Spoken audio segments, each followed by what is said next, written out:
We haven't answered the fundamental question. Should ESDs exist? And if so, how should they exist? And to ask us to sign another 5-year contract that then we have to go back and renegotiate with Portland Business Alliance, it seems like we're putting the cart before the horse.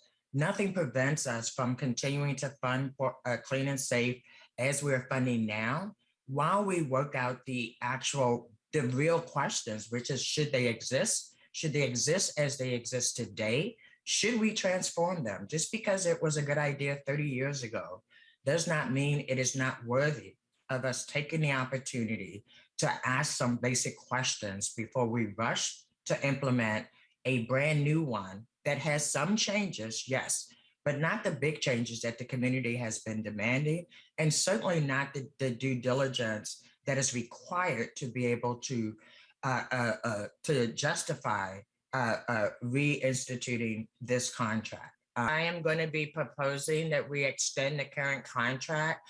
I find it inappropriate for us to be developing another long-term contract before we actually address the auditor's concerns.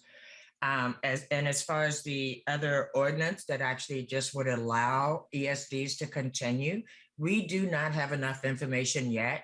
And the questions that I've raised, that many of you agree are good questions, are important questions that should be answered before we develop any more long-term plans around ESDs.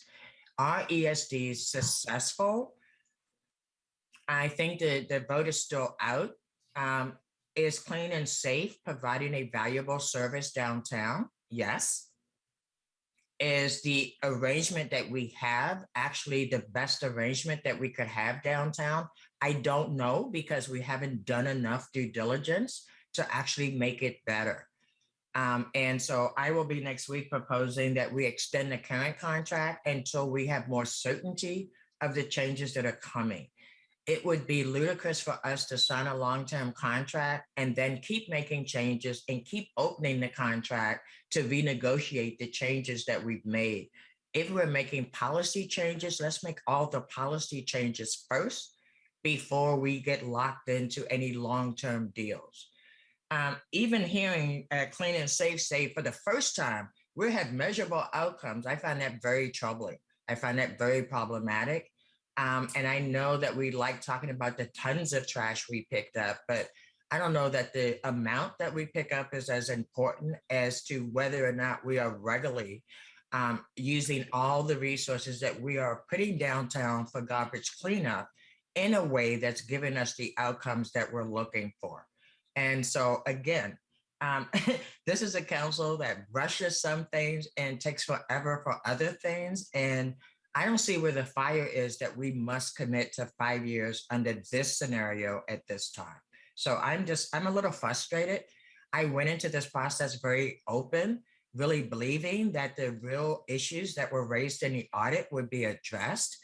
And I'm not seeing that. And actually, even with the report back, there's no report back to council. What are we going to hear about what's happening with security downtown? Who's being injured?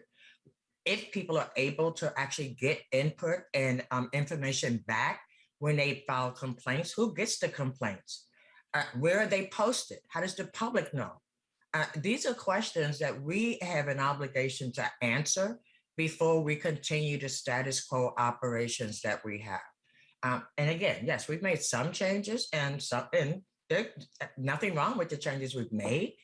But we have failed miserably in answering the fundamental questions of whether business districts deserve more justice than people who don't live in business districts. If we should be paying the salary of a lobbyist and a executive director of a regional business association. Those are the questions that the community has been asking us for well over a decade. And I find it disrespectful that so many community members were shut out. And the only community voice is a city staff person that's not a voting member. That doesn't change who's making decisions, who we're listening to, how we're going to change how ESDs operate. And so this just seems like we've checked a couple of little boxes, But the big significant questions in the audit are still unanswered. Can I ask the enhanced service coordinator, what is your experience, Sean, in engaging with people that are in trauma and with people of color and people who not are part of the business process?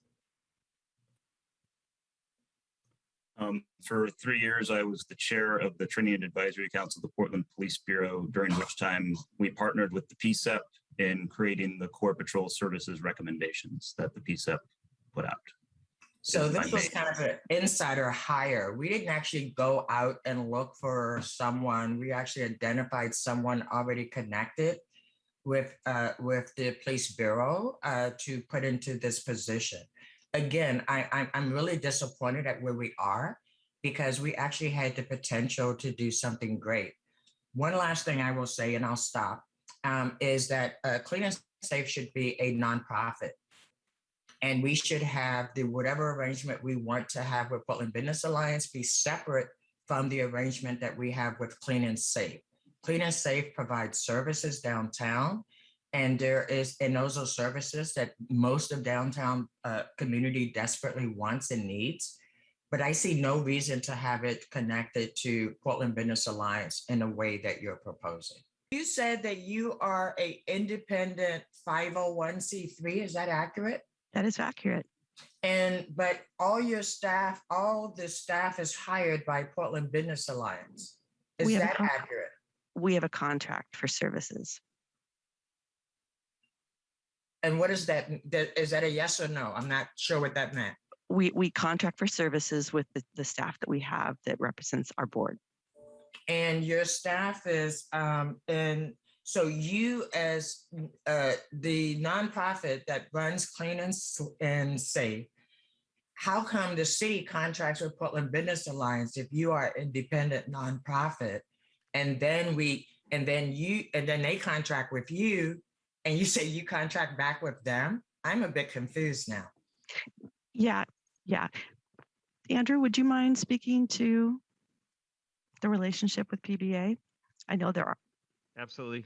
Thank you, Cindy, and Commissioner, thank you. So actually it's the other way around, Commissioner. The city contracts with Downtown Portland Clean Safe. So the contract is with Downtown Portland Clean Safe, and then Downtown Portland Clean Safe's board makes a decision about who it contracts with. And in the instance of staffing in the division and provision of all services, they do ask the organization, the Portland Business Alliance, to do that. So that is the arrangement right now. I don't think the city should in any way collect money to pay the salaries of a business association, a regional business association, and the lobbyists, and half the salary of 45% of the salary of that organization's lobbyists.